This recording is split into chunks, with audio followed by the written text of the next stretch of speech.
La Chiesa Agrigentina raccolta, circa 2000 persone hanno partecipato sabato scorso all'assemblea pastorale diocesana ospitata all'interno del Palamoncada di Porta Empedocle, un momento di forte e profonda aggregazione nel segno della fede, della preghiera, della gioia ma anche dei temi sociali. È stata celebrata in concomitanza la giornata mondiale dei poveri. Dobbiamo dare la mano a chi è nel bisogno, ha detto l'arcivescovo di Agrigento. La Chiesa è chiamata a dare questo servizio. Non capita a volte che l'azione pastorale delle nostre parrocchie si riduca all'ora di catechismo settimanale, a qualche visita agli ammalati, alla preparazione della celebrazione liturgica, a un turno di centro d'ascolto e a cose simili che, seppure lodevoli e necessarie, però non esauriscono la forza rinnovatrice dell'annuncio del Vangelo?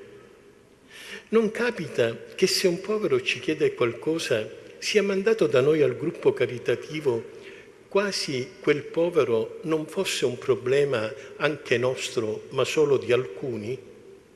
O che se sappiamo di qualche persona anziata ammalata la segnaliamo ai ministri straordinari senza sentirci interpellati di dare un po' del nostro tempo per una visita?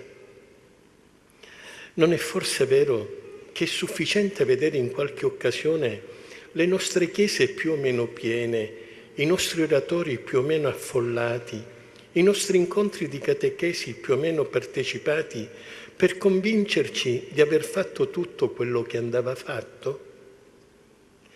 E di quanti non frequentano i nostri ambienti e non sono interessate alle nostre iniziative? Anche loro ci appartengono.